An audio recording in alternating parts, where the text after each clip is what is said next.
Welcome back to Screenfish Radio. I'm so glad you could join us today as we get a little bit emotional about Disney Pixar's Inside Out 2.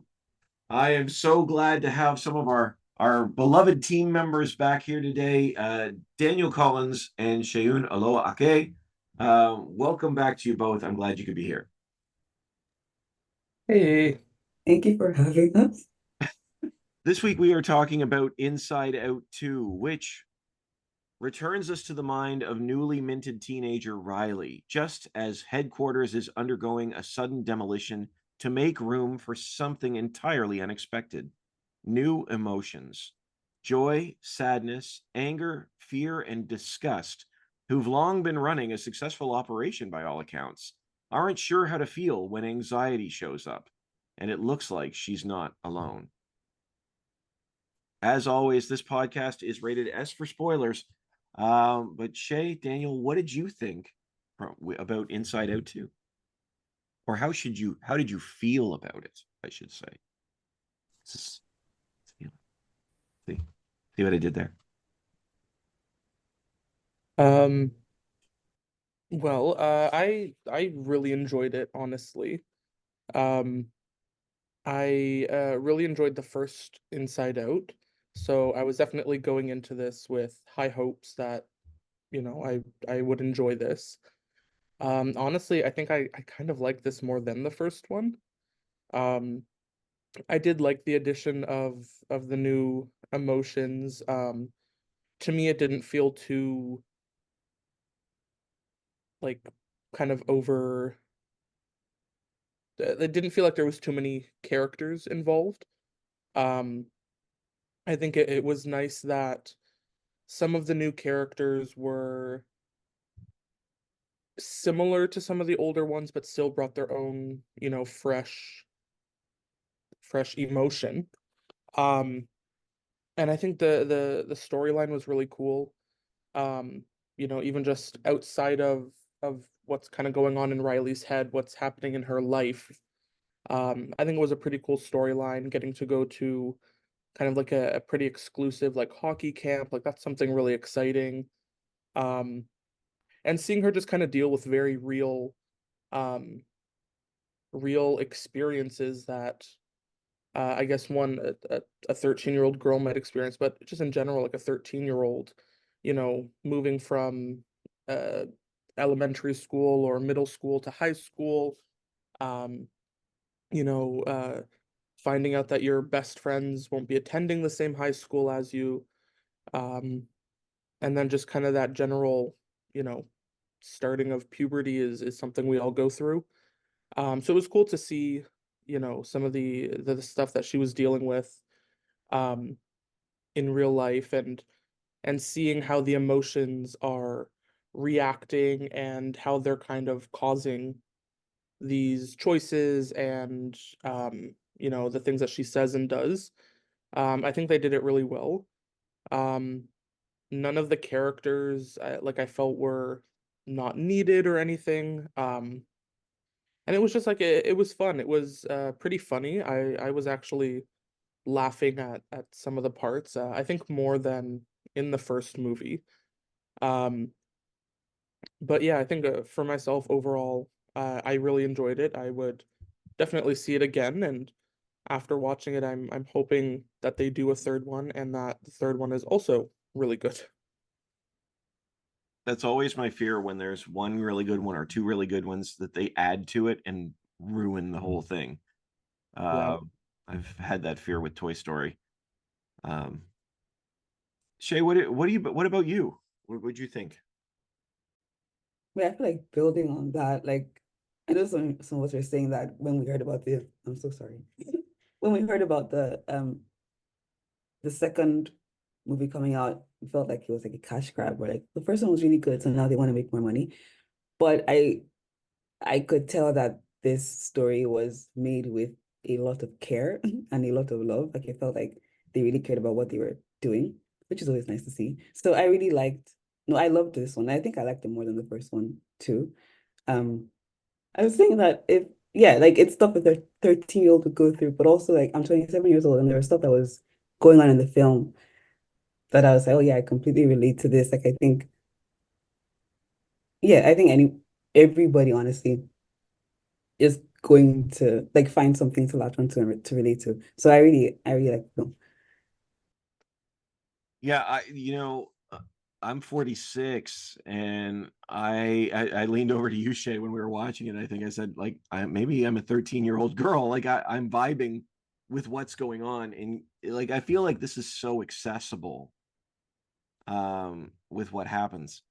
I think the first one is one of their, best films. I really do think it's certainly in the top 10 for Pixar, which is wild to even have that as a number, but that's, there's many, many films now.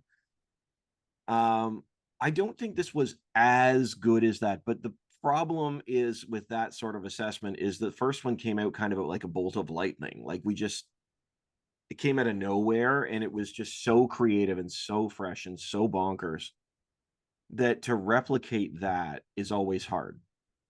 Now, having said that, if that's an A plus in my books, this is an A. It's very close. And there are things about this that I absolutely do like better. I like that emotions are more complicated. I like that they've changed that. Daniel, you said, I hope there's an Inside Out 3. I only hope there's an Inside Out 3 if there's something to bring to it. Because there's only so many times that we can go through this exact same sort of style of story. Mm-hmm. But I like even the fact, and I understand this isn't entirely but I feel like the colors of the emotions from the original film were very simple colors, and these were more complicated even colors. Like, yes, there was a purple, but this is sort of a deeper shade of purple. The green that we got in Envy in the first film is, I don't know how you describe the color of Envy in this one, more like an aquamarine. Like, I don't know whether that's the proper color or not. Orange is as much of a complementary color as purple. But the color itself is much more frenetic. Like, I just felt like the color scheme they did was even more mature than we got in the first film. Like, there were very simple colors. There were primary colors for the most part, or more pastel type of style. Pastel may not be the right word, but anyway, they were simple. And I liked that this felt very complicated. Not in terms of story. The story is not complicated. It's a girl goes to hockey camp and is trying to navigate friends, and that's not complicated.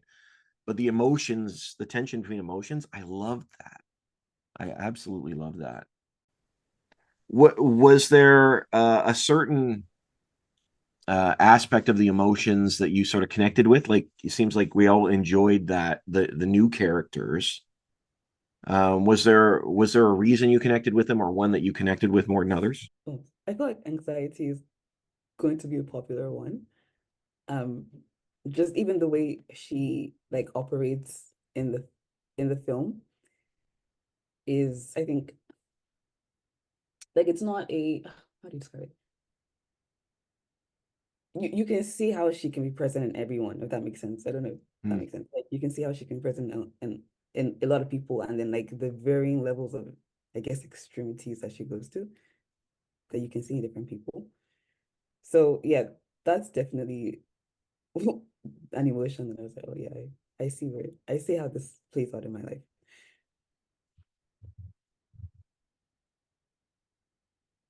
Yeah, I think honestly I agree. I mean, I like the color of Envy and the voice actress, but I think of the actual the characters and who they're representing and how they are, I think anxiety was definitely the one that kind of grasped onto me.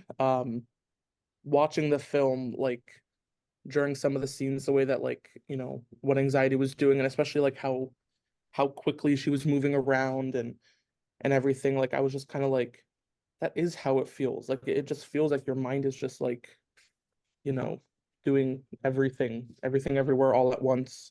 Mhm. Uh, so yeah, I think I connected the most with anxiety, but I mean the color of envy is my favorite color, and Ayo Edibiri I really enjoy as an actress. So, you know, But I love I'm gonna nostalgia. Oh, sorry. oops, Go sorry. ahead, Jen. I was gonna like talk about Emmy for a second. I think that when you hear envy, typically it feels very deep, almost like a very deep emotion. Yeah. But the way she's presented in the film isn't very, she's not very like um I guess malicious is the word. Like she doesn't seem evil in any way. She just, in most cases, even she seems very complimentary. Like if she's, oh, I wish I had this. Oh, I wish I had your hair, and I wish I was as tall as you. Like it's almost like paying you a compliment the way she's envious of you, which I can also like if I feel like anxiety was one, I think that also can like I can also like kind of relate to that kind of comparison. Like it's not even like oh I hate you. It's just kind of like oh what you have is nice and I wish I had it too, but I'm happy for you. You know, like that kind of I guess complexity with that emotion. Yeah. Yeah. Oh, Go ahead. just gonna piggyback off of that. Um, I think I've seen and heard like a lot of people online pretty much talking about that, where they were kind of thinking disgust and envy would be very similar. Because in the first film, anytime there was any sort of envy, disgust was the one at the control panel. Mhm.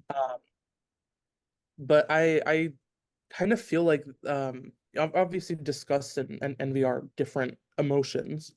Um, but I feel like the way to me the way envy was portrayed was kind of in more of like a childlike way. Mhm. Uh, because I mean I guess it's a new emotion, so it's very much like a the her emotion is a child at that point. Mm, So it feels very much like if a kid feels envy, it's because, oh, I like her hair, so I want the same hair, or I like that toy that kid's playing with, so I want that, or oh, you have, you are taller, I want to be taller. It's very much, to me, it was very much like the new emotions were still kind of children in a sense. mm. Um, I think, again, who knows if any more Inside Out movies will come out, but it would be cool to kind of see how the emotions grow up Mm. with Riley. Because, if the next movie is her in her late teens or early 20s or something, that envy could look a lot more malicious and could be more of like a negative emotion than just kind of being like, oh, like that's so cool. Like I want to try that out Mm. and stuff like that. Which I think, I mean, I don't know. That's just something I noticed about the new emotions is they felt very much new and childlike. Mm. It's interesting you say that because joy, and I guess so much, I guess certainly in the last film as well, but I really felt it here. Joy matures in this film. When she breaks down and just says, I don't know. I don't know how to stop anxiety. Um, that feels like just a moment of growth. Like you could, in theory, go into, you could just keep going into people's brains, but you could go into Joy's brain, if you can go into the brain of an emotion and see what's happening in there. But I that's an interesting point because yes, the other like envy in this film is almost an innocent presence, which a lot of these emotions that have come in, the more complex ones, we tend to demonize them. And I'm not saying that they're all fine. But actually, and I mean, this is the one of the questions I had for us today is anxiety specifically, but certainly with the other ones. Anxiety is the antagonist. Like she's definitely the antagonist in the film. But is she a villain? And are any of the others villains as well? I mean, I guess they're different because she's really the antagonist. But what do you think? That's a really tough question because I think there could I feel like you could honestly kind of say that any of the emotions are the villain. Okay. Um, you know, I mean, in this one and in the first one, like by the end of it, it was very much like, you know, if we want Riley to be, you know, working properly, all of the emotions need to work together, and there can't just be one that's kind of ruling over, overshadowing the others, because that's, you know, what has caused a mess in the first one. It's what has caused a mess in the second one. Um, I think definitely anxiety is, like what you said, the antagonist, but I don't know if I would call her a villain. I don't know if this movie really has a villain per se. Um,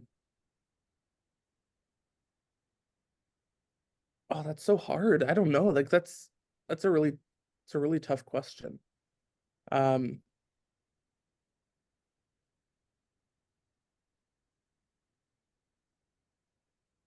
yeah, it's weird. It's hard to think about, because if I'm gonna call anxiety the villain of this one, who would be the villain of the first one? Sadness? I think the villain in the first one is Joy, if she's a villain.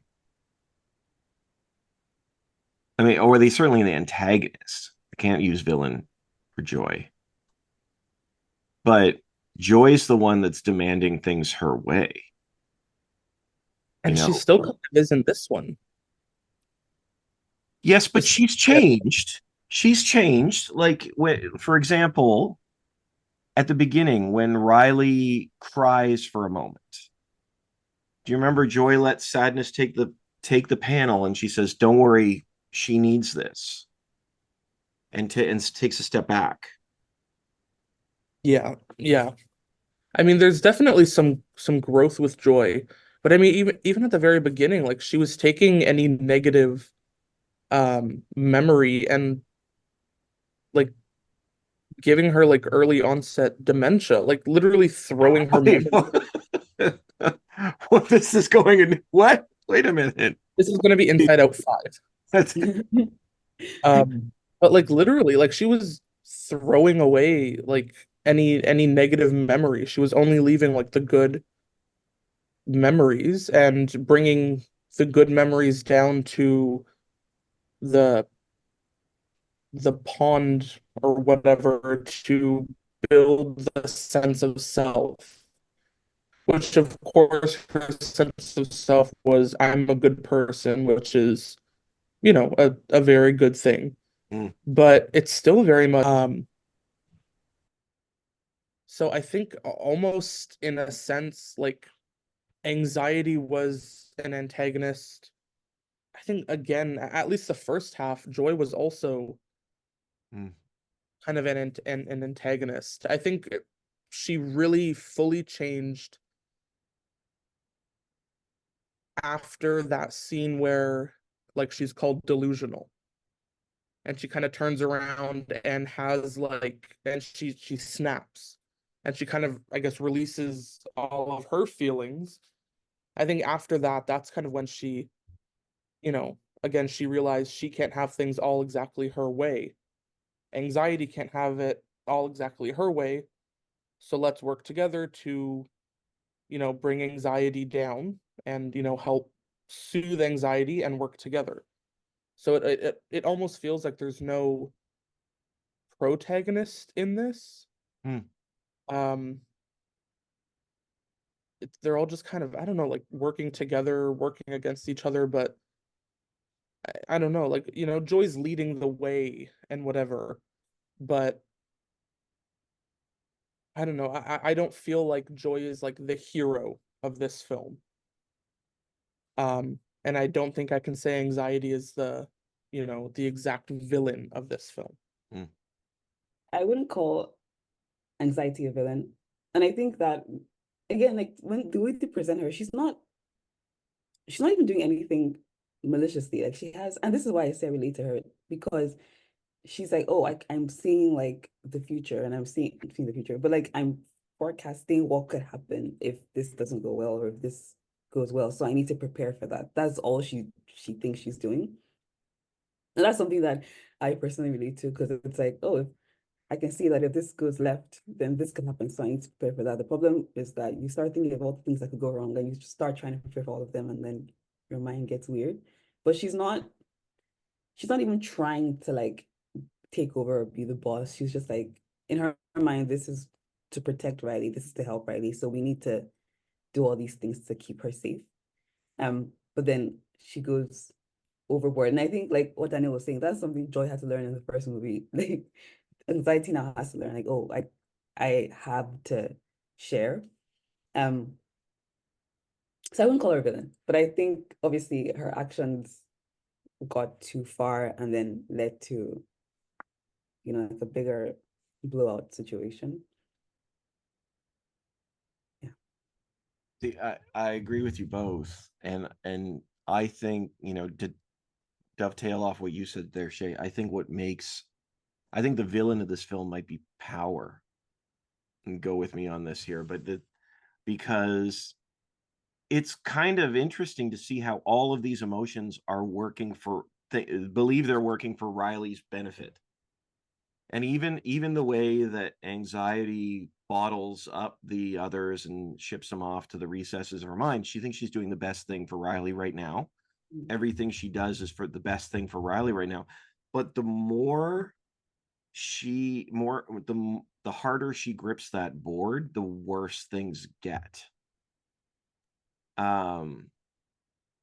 And I think that's the issue. I think it's anxiety's control that is villainous. But I think anxiety, like we see, there are moments in this film where anxiety actually helps her out. Tries to navigate complex circumstances that Joy could never do, because Joy is focused in on this simple concept. And I think I'm thinking about this here. I think anxiety has a line like, you think of Riley, of the way things that Riley keep them the way they are now, and I'm thinking a way they could be in the future, or something like that. Am I right on that? Some line to that effect. Like anxiety's thinking ahead, Joy is thinking now. Mm-hmm. I'll tell you, I was watching it, really enjoying the film, and I broke at the panic attack. That's when I started to cry, because I know that feeling. And when she's gripping the board and you just see the swirling thing, and it's like Joy is sitting there, she's saying, you have to let go. She doesn't say you have to go away. You have to let go. And I was like, my gosh, I understand this so much. I understand this so much. Even now I'm getting emotional talking about this emotion, which seems so silly. But like, that scene is nuts in a good way. Like, I'm watching it, I'm like, this is the most accurate description of a panic attack I've seen in a very long time on screen. This is exactly what it's like. So the first half for me was like, hey, this is a really enjoyable movie. But the last third, I was like, oh my word, this is actually pretty profound. I said, this is it. That's what it's like. And so no, I don't think of her as a villain. She's like the happiest villain I think I've ever seen, if that's the case. But it's like her inability to let go of the board that I think is the real problem here. But like Daniel, you said, in some ways Joy is the same problem in the first film. She refuses to let the other things in because she has to keep Riley happy all the time. I don't know. I was blown away by that scene, and how it's just sort of like spinning around, like Orange is just spinning and spinning and spinning around the board. It was so beautifully done. Though I'd like to see Nostalgia get more screen time. Let's no. Yeah, you were trying to say your the emotion you related to, and then you mentioned nostalgia. Nostalgia. I love Nostalgia. June Squibb. Um, remember that time we all came into the up to the board? Yeah, that was 5 minutes ago. Oh, those were the good old days. Good That would moment. be my third most relatable emotion. The older I get, the more powerful nostalgia has in my mind. It's nostalgia and anxiety running the place up here is really what it is.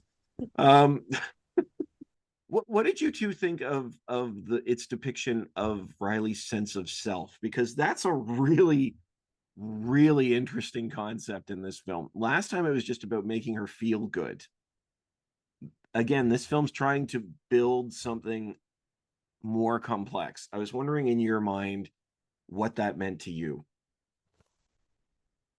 I think it was like I thought it was a very accurate depiction of how your sense of self like comes to be.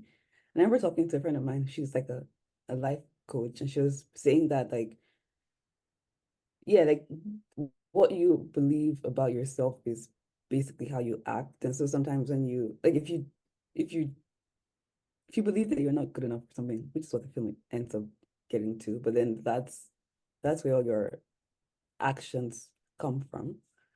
Um, so I thought it was very like I thought it was very accurate depiction, even like her sense of self at the beginning of the film being I'm a good person because all her memories that she gets at that point are only the good ones. So Mm. obviously she's amazing because she's only ever done good things according to her memory.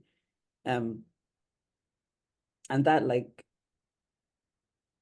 yeah, like it you have that like, confidence in real life from that place where you have those memories stored.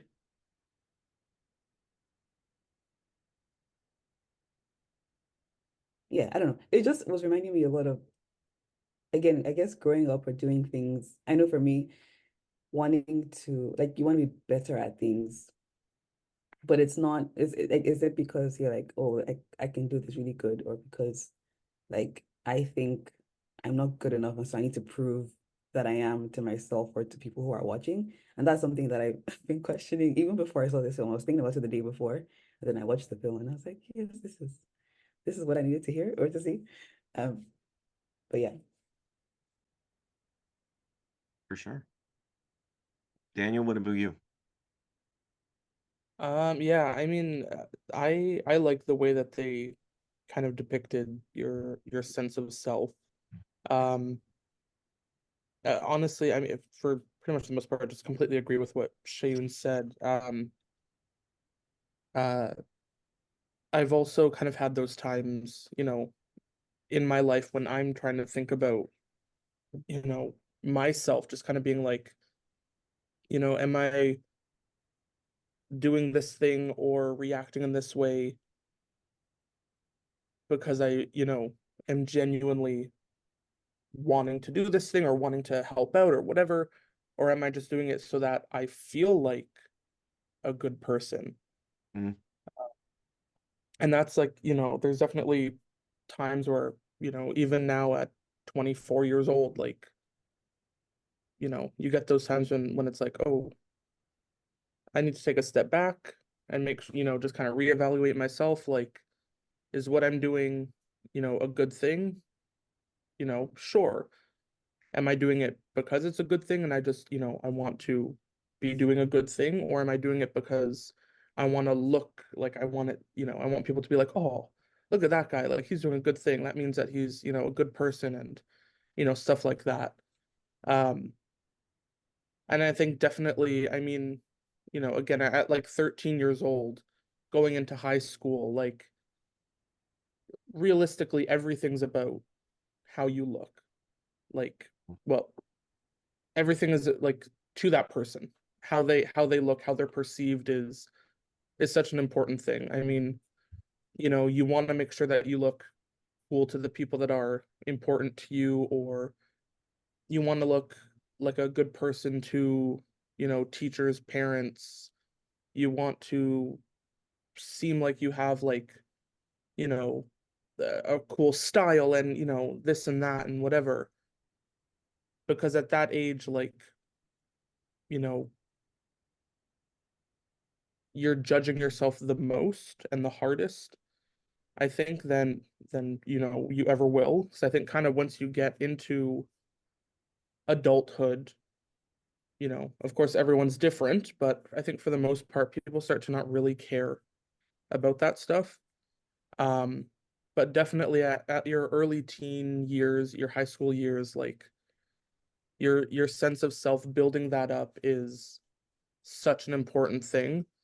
And it can become kind of a negative sense of self like that. Like, so I think they depicted it really well.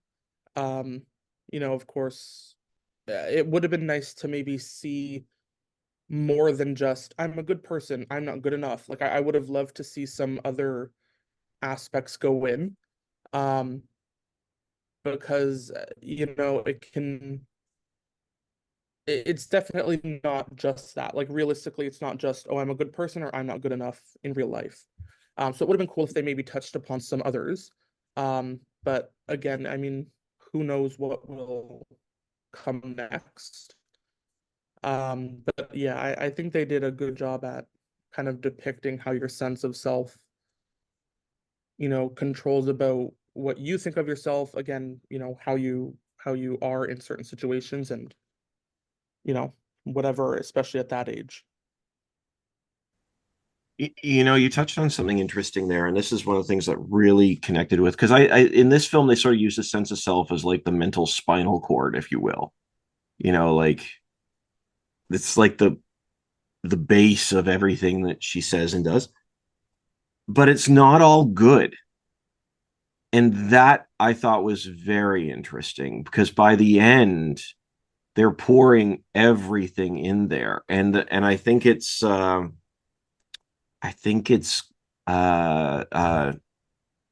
Disgust who says to Joy, I could be wrong on this, like, how are you going to make sure that the bad memories don't become part of her sense of self? And she says, I don't know.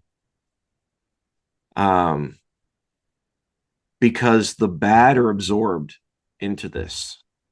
I wanted to hear what you both thought of that, because I thought that was such a fascinating suggestion.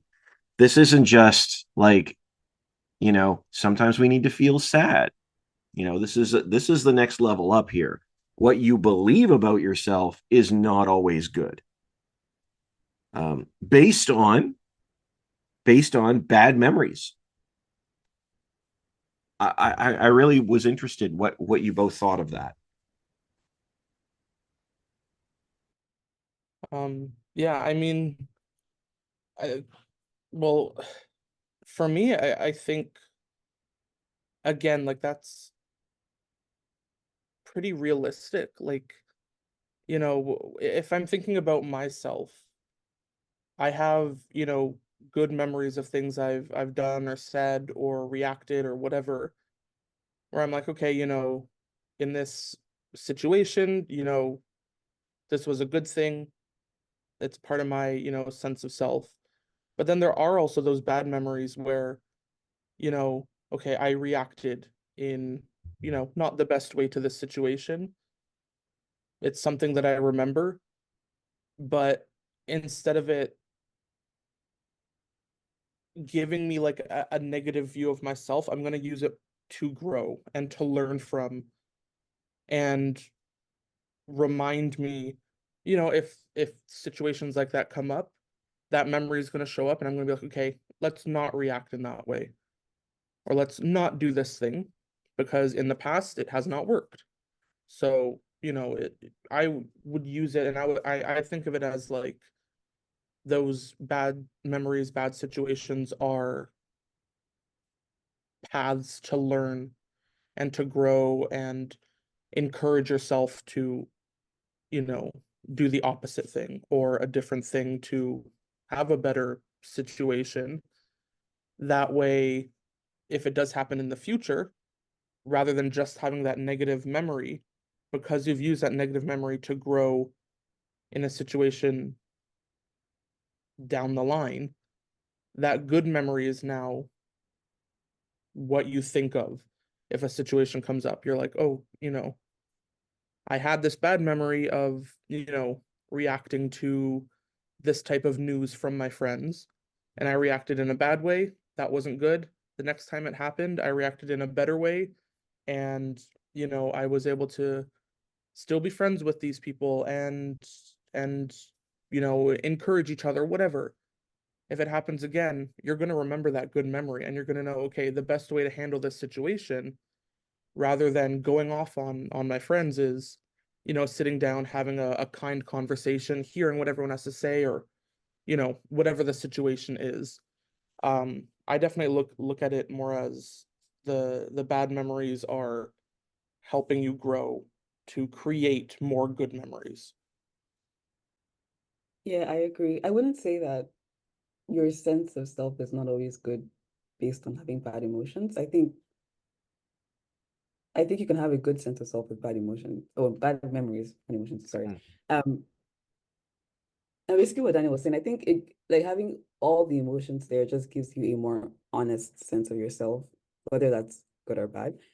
And it's like when you meet people in life who aren't like self-aware, and because they're not self-aware, they're just like wreaking havoc in just the different people's lives. Those bad memories or negative memories, like what Daniel was saying, they help you kind of navigate, I guess, like also how you are treating others, or how other people are also reacting to your reactions. It's how you gauge basically how to navigate the world, which can lead to you still having a good sense of self, I believe. So yeah, I think she needed that. I think she needed to see all of who she was in order to be like the best version of herself, rather than it's like pretend or fake version of herself. Yeah, I think that's interesting. I think yeah, to me it was a really interesting concept, because I saw that as such a thing of acceptance. And I mean, this film plays it really safe. The bad memories are very simple in a lot of ways, but they lead to anxiety attacks some of those things. And I don't mean she does, but like the anxiety ones that go in there, I'm not good enough, fights the I'm good enough, I'm always good enough thing. But there's very much a sense to me in this one that is about accepting that we're not always as good as we think we are. And there's part of that is necessary to have an authentic, like you're saying, Shay, a realistic sense of who we are. Believe me, there are parts of my story I wish I could pull out with tweezers, like if I had the opportunity, I would. But I think what we see here in Riley again at the end,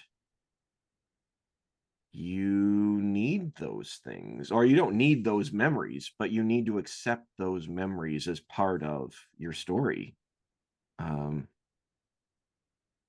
to create a healthier sense of self, because we're not all those things, and we're not all as good as we think we are. We're not all the bad memories, we're not all the good memories.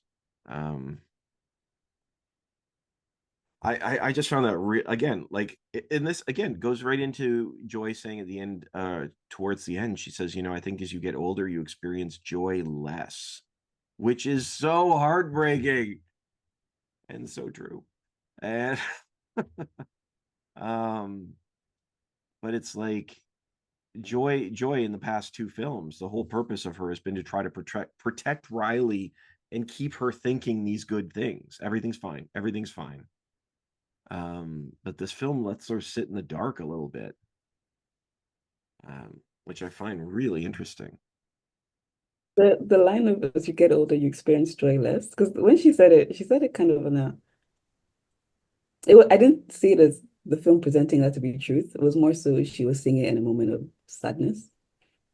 But like I think a lot of people would agree that, oh yeah, that's what happens to us. But I'm like, I don't know why. Like, why does that have to happen? Like, as you get older, joy just leaves or like dims. It's something I think about too. Like, I don't want that to happen to me. I think it already has, but I'm trying not to.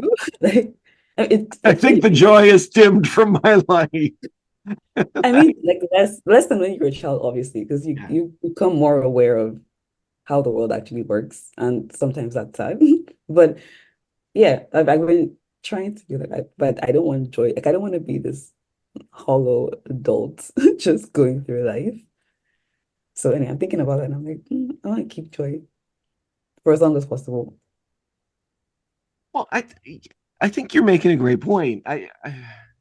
Is it about experiencing joy less, or is it about changing what helps you experience joy? Or maybe it isn't. I don't know.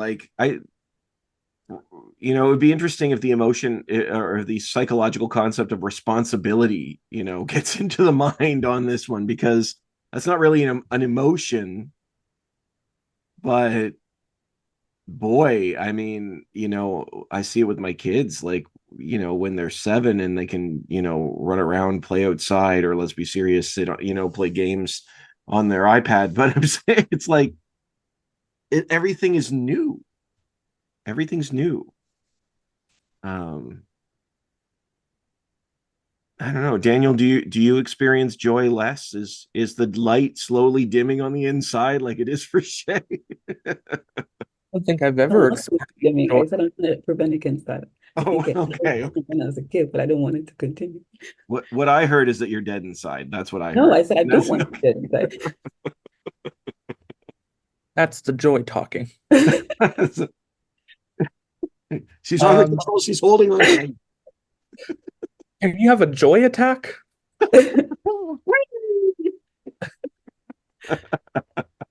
That's so. That line was. It was really tough to hear. That one, I mean, honestly, there was quite a few lines that really got me thinking, but this one was one of them because after the movie, like I was very much like, do I experience joy less than, when I was 10 years old or something? Or am I just experiencing joy in a different way? Mm. Because, when I'm a child, anything kind of brings you joy. Like it's very, very simple things, what bring you joy, but yeah, kind of like what Shayun said, like now that I'm older and I kind of view the world in a different way and I see things kind of like for how they are, I think I experience a childlike joy a lot less. But like as an adult, especially like, with what I do as a job, like and what we do, like, for our Resonate program, I'm experiencing joy every single week, like seeing, just seeing the kids, the faces of the kids every week, seeing the art that they're creating. Like if I was, 10 years old and I'm just, seeing random like, preteens painting, I'm probably gonna be like, okay, whatever, ennui. But now, like as an adult, like seeing that, like that brings me joy. So I think I'm not experiencing joy less. I think I'm just experiencing it in a more mature adult way. That as a child, like some of the stuff that brings me joy now, I wouldn't have cared about. And as an adult, the stuff that used to bring me joy as a child, I'm kind of like, yeah, whatever. Oh, it's a toy car, sure, a toy car, like, But I don't think I'm experiencing it less. I think it's different. It's a more adult joy that I'm experiencing, if that makes sense. Okay, I want to explore that. And first of all, if you're listening to this, you should follow Resonate on Instagram and look for our upcoming podcast. Resonate, for those who didn't know, we've been doing for the last 6 months doing an arts program for new Canadian youth ages 10 to 14, and it's been really exciting to see. But you isolated that, Daniel, as something that gives you joy. Why does that give you joy? Well, actually, I lied. No. Um, I think I've kind of talked about this in the past, not specifically just with Resonate, but again, the work that I do with Connect and with my, other jobs, it's all, working with kids, working with youth, leading, providing programs, um, specifically like free programs. Um, I grew up very low income. I wasn't given the chance to experience stuff like, you know, summer camps or after school programs, because where I lived, it was all, it cost money or it was too far to travel. Um, like the first time that I can remember ever being able to experience something like that was a summer day camp. I was given the chance to go for a week, and that's only because somebody had donated the money to subsidize the camp fee. If that what didn't happen, like I would not have gone. Um, so being able to, as a job, do these camps and these programs for the kids and youth, and being able to do it for free and in a very accessible way, like, whether it's running the program out of like the shelter that they're living at, or from a location that is just a few bus stops away, like it's very fulfilling to me, and that brings me joy that I'm able to kind of give the kids and youth something that I wanted when I was younger, something that I envied. Um, so yeah, I don't know, like that's just kind of what brings me joy, and seeing that, the participants, the kids and the youth, like they're enjoying it and they're really taking part, and are taking what we're doing and are giving it their all. They're not just taking it for granted, like, oh, there's, this room's open, I can just go sit in and do nothing for a couple of hours. Like, no, they're coming in and they're putting in the time, they're putting in the work, they're being super creative. Um, and that's just specifically with the Resonate program. With the other ones, like summer camps, like the kids that show up, like they're playing the games, they're doing the activities, the craft, the experiments, the whatever we have happening. They're not just showing up and again just sitting there for hours. So like I don't know, it's just like it's super encouraging to me, and it's getting to see what I do, what I love to do come to life and be helping the people that I'm doing it for. Is it just brings me joy every single week, every day. So like, I feel really blessed that I'm able to do that.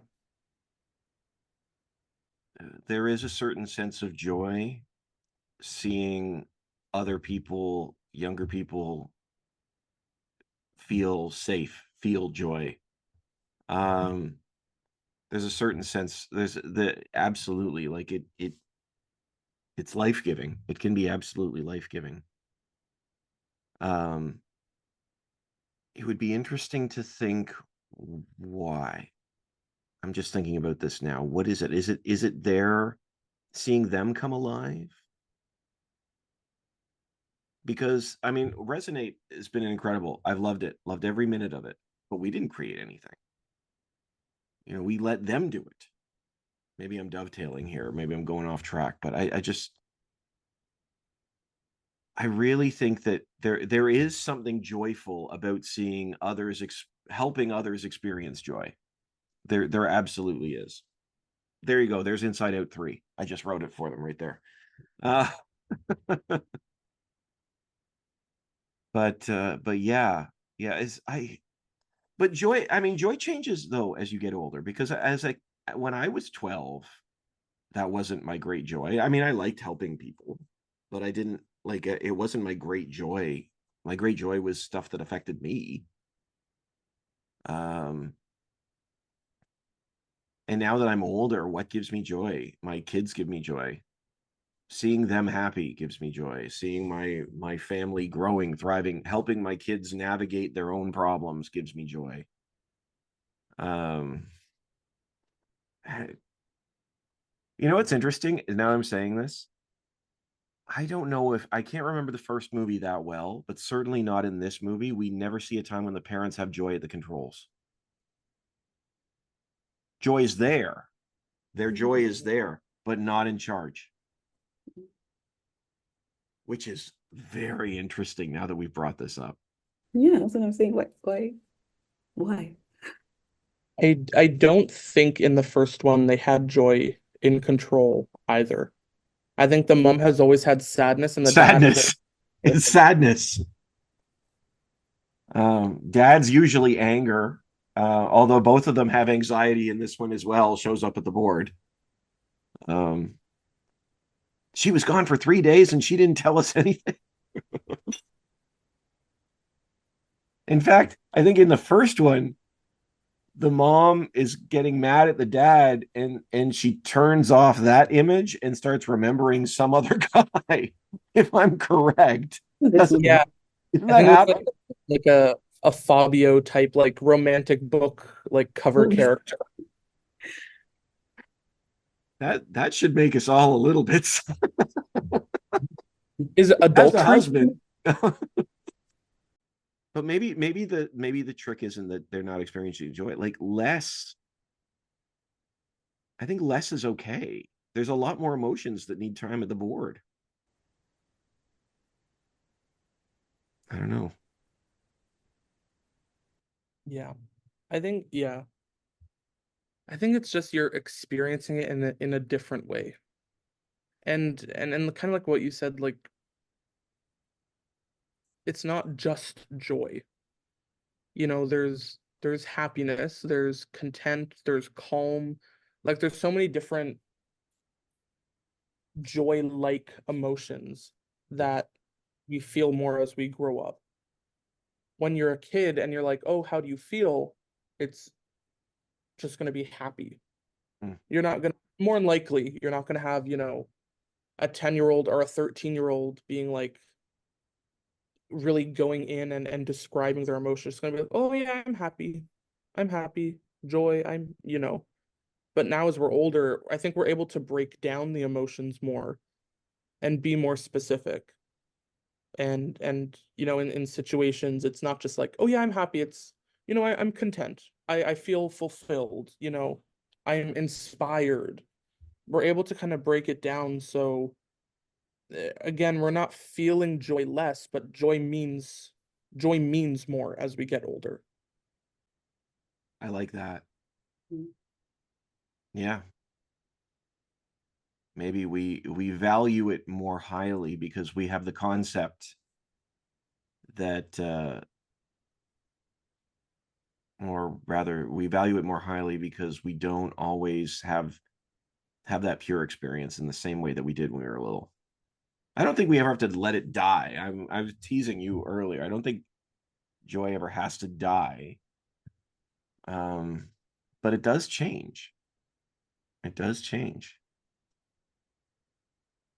Hmm.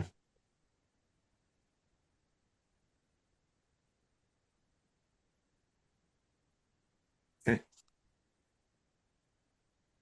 Is there anything else about this particular film that you want to talk about before we start to wrap up? I'd love to mention, I think I realized who the villain is of this movie, and it is Riley's deep dark secret. Was anyone else really disappointed in that? I was. Yes.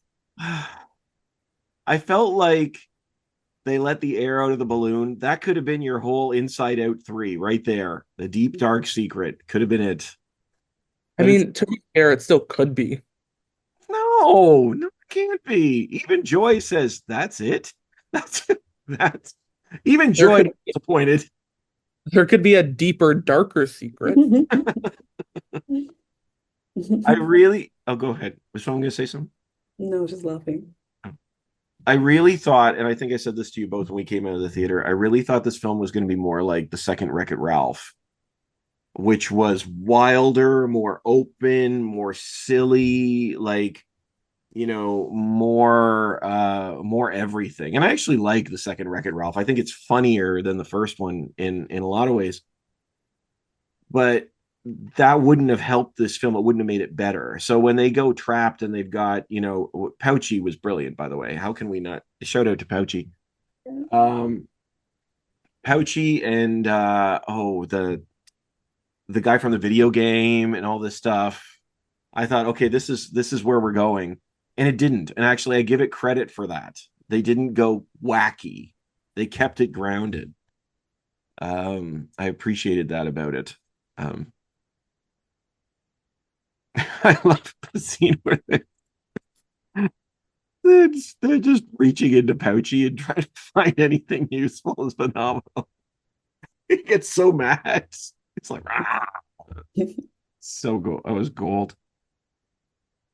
I kind of have a question. This is more of like a fun one to, if we're kind of getting close to the end, but Yeah. if they do release an Inside Out 3 and there's new emotions, which ones would you guys like to see? Oh man.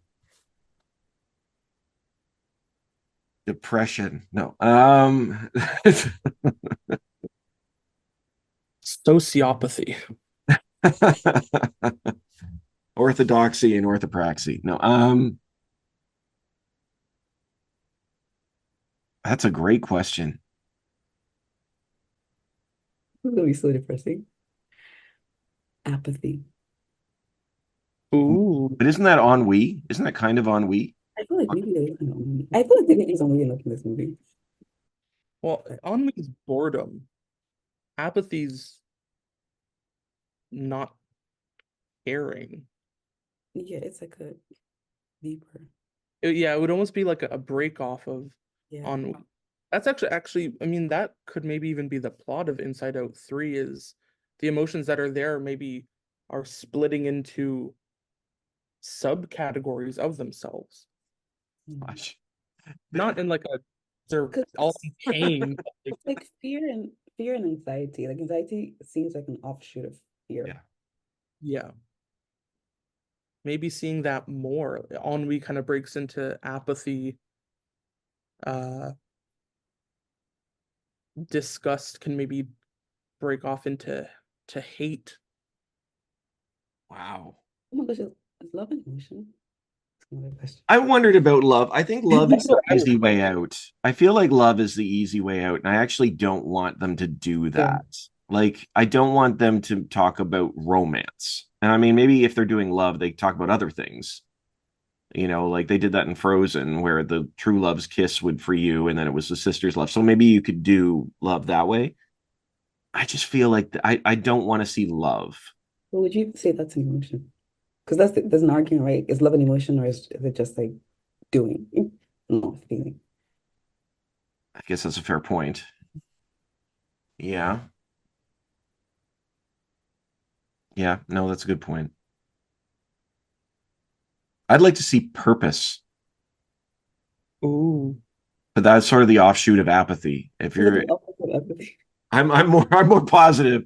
Shay's dead inside. We've learned that from earlier on this I episode. think it'd be interesting if you can find purpose after. It would be cool if there was maybe I think it would be cool if there was maybe like twins that look the opposite. One of them's apathy, one of them's empathy. Like The Shining at the end of the hallway. Well, yes, but they're not like scary. Maybe He's apathy, coming to play with you. No. almost like a yin and yang sort of, um, or even like confidence, motivation. Yeah. I think that would be cool. I mean, Steve, you kind of talked about this earlier, responsibility.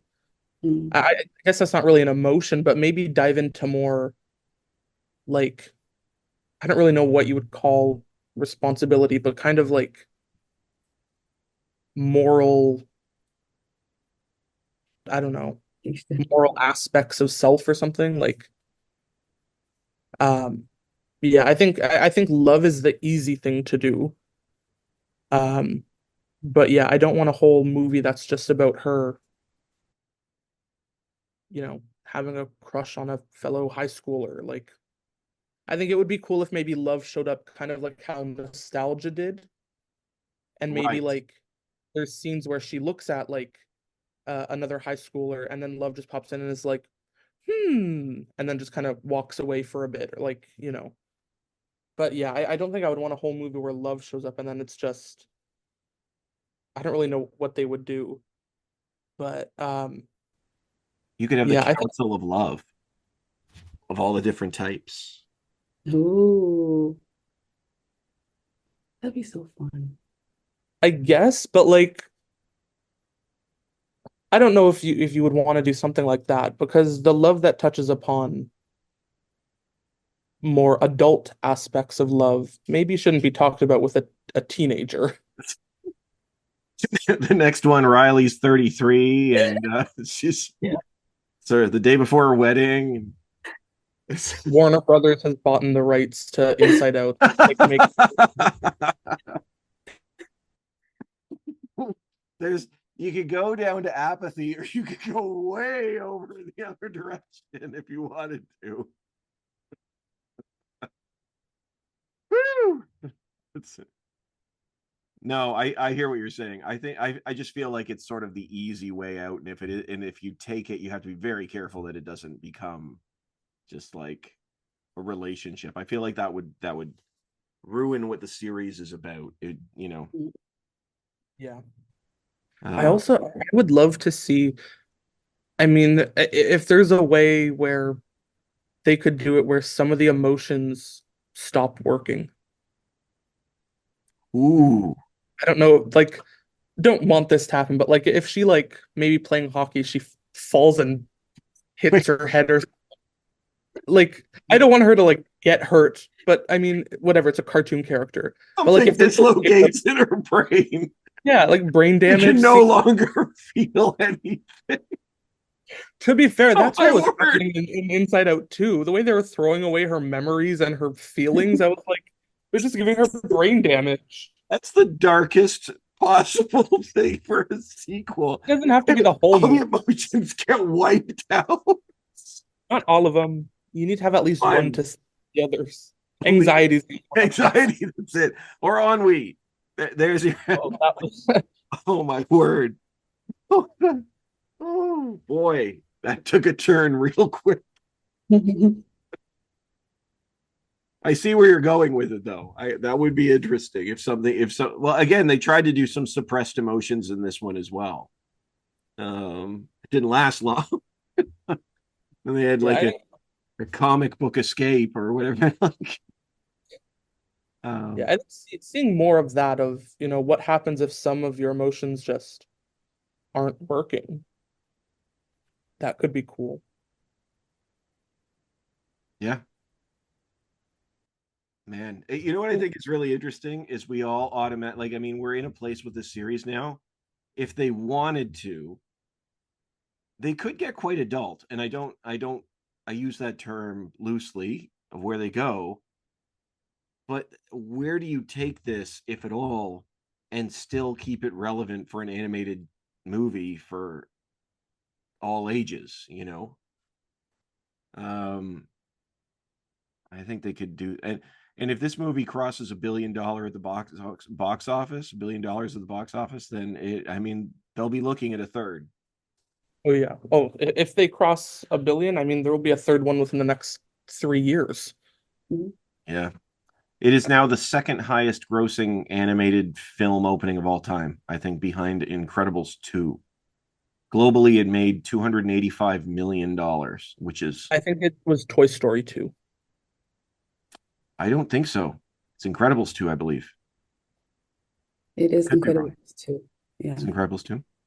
It's actually third, they say on Wikipedia. Incredibles 2 and The Lion King.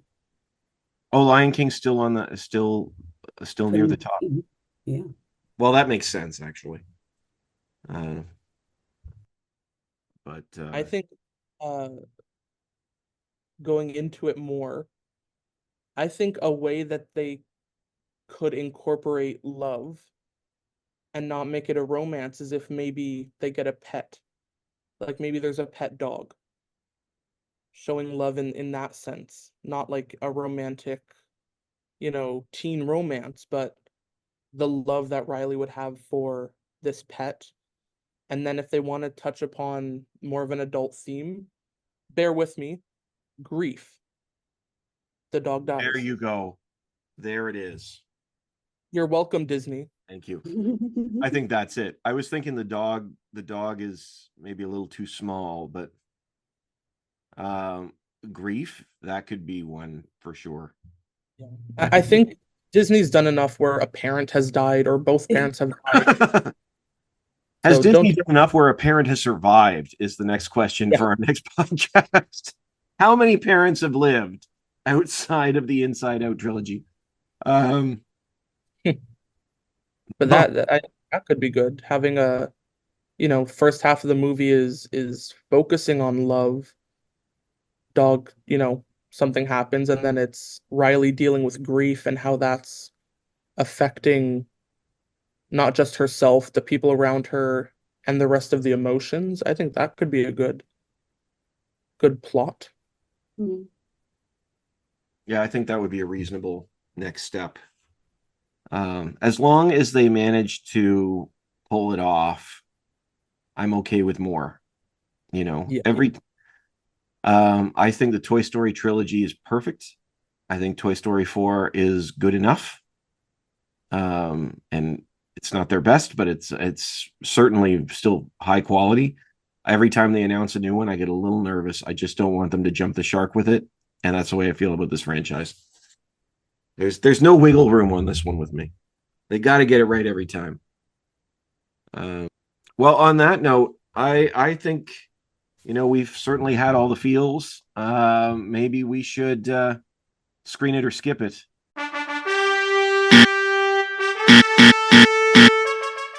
Inside Out 2, screen it or skip it. Screen it. I'm definitely screen it. I think it's brilliant. I'm with you both. This is a no-brainer for me. I understand why some people haven't loved it to the same extent of the first. Sorry, go ahead. Why haven't they loved it? I think they felt it was a little bit samey. Like I've heard one of the critics that I read suggested that the plot, if you really strip it back, isn't that different than the first film. If you strip away all the complexity and all the layers we've talked about and just look at it structurally, emotions go stumbling through the recesses of the mind, struggle over the board, so some people just didn't vibe with it, said the first one was better. I tend to think that a lot of that stems from the fact that the first one came, like I said, out like a bolt of lightning. Like, it's not that the concept was new. There's even a TV show back from the 90s called Herman's Head, which is essentially the same idea. But it was so high quality, so complex that, it's one of those ones I think that it's hard to say, and here's the next one. You know what I mean? But that was the reasons I heard. But I thought it was incredible. I thought it was a logical next step. I thought the story was solid. I thought it was funny, and it was so smart, and shows growth in our understanding of mental health. Like the first one came out 9 years ago. A lot has changed in the way we talk about these things. Anyway, thank you to you both. I appreciate you both. This has been a lot of fun. Do you have anything you want to promote? Yes. How am I talking about it? I wrote a book. It's on Amazon, and it's called The Story and the Play in Pursuit of Identity. Yes, that's actually all I have to say about that. You can get it there. It is by me. Thank you to you both. I appreciate you. Honestly, this has been a great conversation. And for you at home, a reminder, you can find us wherever podcasts are available. You can follow us on Instagram and TikTok, both at Screenfish Online. You can like and subscribe to us on YouTube, where we have lots of interviews and now video reviews, interviews with industry professionals as well, talking about their latest projects, and video reviews of current films. You can also check us out on our website, screenfish.net, for the very latest in film and television. And once again, thank you to you both. And for you at home, we started the conversation. This was Screenfish.